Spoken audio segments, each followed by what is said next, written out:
আসসালামু আলাইকুম। আজকে আবার তোমাদের মাঝে আরও একটা নতুন ভিডিও আনছি। আজকে বরিশাল হাটে যাব।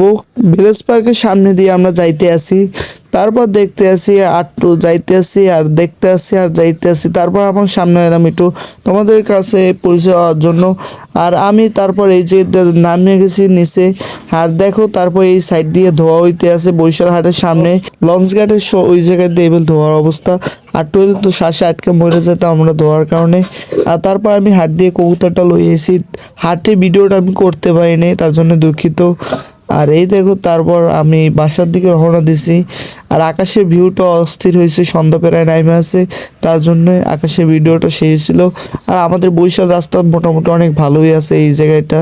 এ দেখো কত বড় বড় বিল্ডিং। বরিশাল তো মার্শাল্লাহ অনেক কিছুই আছে আমাদের বরিশালে। এ দেখেন বরিশালের নাম করা শেরেবাংলা মেডিকেলের সামনে এসে পড়ছি। এ দেখো শেরেবাংলা মেডিকেলটা কত বড়। আমার কবুতরটা এই দেখো নিশ্চুম সুন্দর বৈশাইয়া পড়তে আছে আর ধরে রাখছে ওরে। আর সামনে দেখতে আছে আমাদের এই বরিশালের যে মেডিকেলটা কত বড়। আর একটু ভিডিওটা লইতে আসলাম। এদিকে থেকে অনেক কাজ হইতে আছে আর মেডিকেলের। আর আমরা প্রায় আমতলা মোড়ের সামনে আইসা পড়ছি মেডিকেল সাইড দিয়ে। এই যে সামনে আমাদের আমতলা মোড়টা আইসা পড়ছে। আমরা সাগরদী অঞ্চলের ভিতরে থাকি। তারপরে যে সাগরদী আটটু পরে আমরা বাসা দিয়ে চলে আসবো। আর এই যে সাগরদী রাস্তাটা আমার এই 24 নং ওয়ার্ড, এটা ঢাকাভূষণ রোডের ভিতরে চলে, এই সামনে হলে ঢাকাভূষণ। আমি তারপর আমাদের গলির ভিতরে ঢুকে গেছি, আমাদের রাস্তার ভিতরে।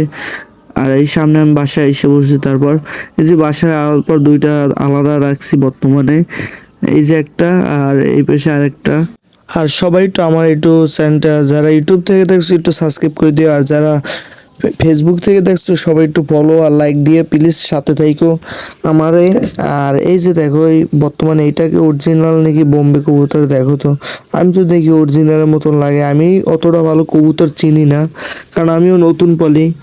আর এই যে দেখো এই জায়গায় আমার আরেকটা কবুতর আছে উমানদা। এদের অল্প একটু আমি দেখাইতেছি কারণ ঢাইকে রাখছি, কারণ এটা বাতাসের কারণে ঠান্ডা লাগে অগো। এই যে আর এটা বর্তমানে ওমানে আছে। বাচ্চা হলে অবশ্যই তোমাদের দেখাবো। আর এবার একটু এই দেখো ভালো করে তোমাদের দেখাইতে আসি আমার ওই নতুন কবুতরটা যেটার ঘাট থেকে আনছি। এই দেখো। আর যারা কবুতর একটু আলাদা রাইখে দিয়েন, কারণ কবুতর দূরে আনলে এইটা অনেক রকম জীবাণু থাকতে পারে। আর নাহলে 2-3 আলাদা রাখবেন, আমিও আলাদা রাখি। আর সবাই একটু আমার একটু লাইক আর শেয়ার করে দিও যারা আমার ভিডিওটা নতুন দেখতে আসছো।